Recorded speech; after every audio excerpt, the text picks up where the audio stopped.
अच्छा, तो हम ये कह रहे थे कि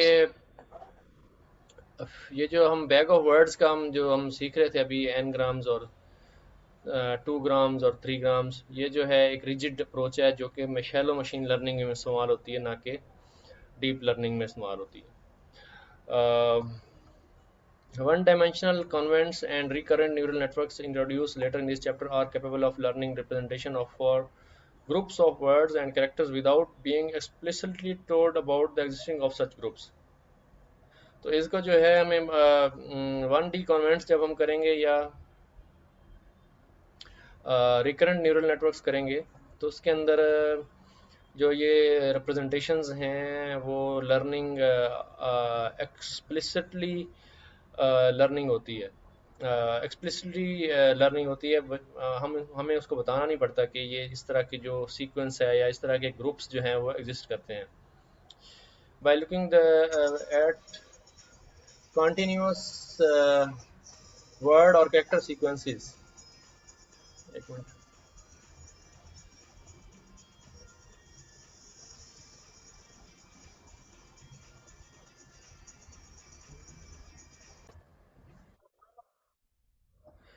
तो हम ये देख रहे थे कि जो आपके डीप लर्निंग के अंदर जो सीक्वेंस लर्निंग है वो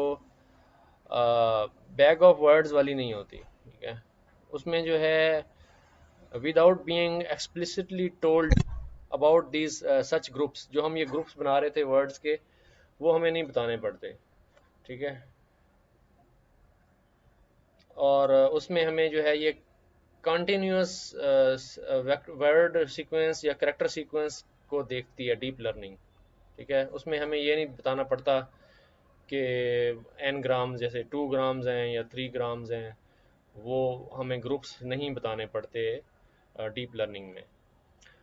for this reason we want cover N grams any further in this book, but do keep in mind that they are a powerful, unavoidable feature engineering tool when using lightweight, shallow text processing models such as logistic regression and random forest। Random forest या logistic regression में जब हम अगर काम करें shallow machine learning approaches के अंदर, उसमें जो है आपके पास ये बैग ऑफ वर्ड जो है वो बहुत अच्छी तरीके से रिजल्ट देता है। अच्छा, one hot encoding of words and characters. अब हमारे पास हम अपने जो डीप लर्निंग में जो चीज़ें यूज़ करेंगे वो वाले हम डिस्कस, एक वन हॉट एनकोडिंग है, दूसरा जो है वो हमें उसने बताया है, दो तरीके बताए हैं। दूसरा है, अल्लाह आपका भला करे, वर्ड एम्बेडिंग। तो दो किस्म के हैं, वन हॉट एनकोडिंग और दूसरा है वर्ड एम्बेडिंग। तो हम ये दो चीज़ें यूज़ करेंगे। अब हम देखते हैं वन हॉट एनकोडिंग कैसे करेंगे। One hot encoding is the most common, most basic way to turn a token into a vector, ठीक है। एक टोकन को एक वेक्टर में चेंज करने के लिए वन हॉट एनकोडिंग बहुत ही कॉमन है। अब आप ये देख रहे हैं कि टोकन क्या है, टोकन को वेक्टर में चेंज करना क्या होता है।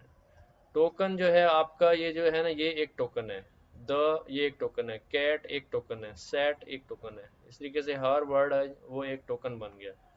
उन टोकन्स को जब हम वन हॉट एनकोड करेंगे तो वो कैसे करेंगे, ठीक है। हर टोकन को वन हॉट एनकोड करेंगे। um, You saw it in action in the initial IMDb and Reuters example in chapter 3 done with word in that case. It consists of associating a unique integer index with every word and then turning this index I into a binary vector of size n, the size of the vocabulary. The vector is all zeros except for the ith entry, which is 1. Of course, one hot encoding can be done at the character level as well. तो जो हमने chapter 3 में one hot encoding की थी वो हमने word word की थी, ठीक है। हर वर्ड को हम एक नंबर दे देते थे, ठीक है। तो इंटीजर इंडेक्स होता था एक हर वर्ड का, ठीक है। और हम फिर उस इंडेक्स के ऊपर जो है वन मतलब ले आते थे जिस इंडेक्स पे वो मौजूद होता था। तो उसमें जो है हम उसको हर सेंटेंस को जो है जहाँ पे वो वर्ड आता था तो उसको हम उस पोजीशन को हम वन कर देते थे, बाकी को ज़ीरो कर देते थे। तो इस तरीके से वो हमारे पास एनकोड हो जाता था। Of course one hot encoding can be done at the character level as well. तो हम करेक्टर को भी वन हॉट एनकोड कर सकते हैं to यूनानिम unambiguously drive home what one hot encoding is and how to implement it. Listing 6.1 and 6.2 shows two toy examples, one for words and other for characters. तो उसने 6.1 के अंदर हमें ये है आपकी 6.1 और ये नीचे है 6.2। तो हमें 6.1 के अंदर उसने बताया है कि one hot encoding word word level की और करेक्टर लेवल की कैसे करेंगे। 6.1 में जो है वर्ड की और 6.2 में करेक्टर्स की उसने वन हॉट एनकोडिंग करके दिखाई है। अच्छा जी, इसमें हमने एक import number sample the cat sat on the mat, the dog ate my homework. तो ये आपके पास एक दो सेंटेंसेस की एक लिस्ट बनाई है। इनिशियल डाटा वन एंट्री पर sample. In this example, a sample is a sentence, but it could be an entire document as well. तो आपके पास ये एक सेंटेंस जो एक सैम्पल है, तो आप इसमें पूरी बुक भी उठा के डाल सकते हैं एक ही उसमें अंदर।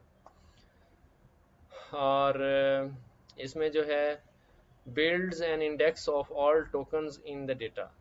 तो आपके पास ये जो पूरा सैम्पल का डेटा है इसके अंदर ये इसको एक हर वर्ड हर टोकन को एक इंडेक्स देगा।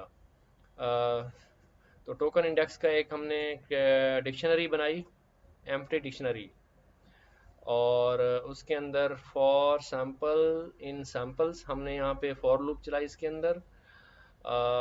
उसके बाद forward in sample dot split जो है वो क्या करेगा कि इसके सारे सेंटेंस को इस सेंटेंस को हर एक सेंटेंस को पहले ये सेंटेंस आया, इस सेंटेंस में इसने इसको स्प्लिट कर दिया, स्प्लिट करके इसकी लिस्ट बन जाएगी the cat sat on the mat, इस तरह हर word. If word not in token index, ठीक है, then token index word is equal to length token index plus 1। तो ये इसको बना के देखना पड़ेगा। आप लोगों ने इसको रन किया है पहले? Yes sir. इसको रन करके देखा है आपने? Yes sir. अच्छा, तो मैं भी इसको करके देखता हूँ, क्या ख्याल है। मैंने तो नहीं करके देखा ना। एक मिनट, यस सर। यहाँ ज़रा मच्छर बहुत ज़्यादा हो गए हैं तो मुझे काट रहे हैं। अच्छा, हमारी साइड भी बहुत ज्यादा है सर। यहाँ जो मच्छर है वो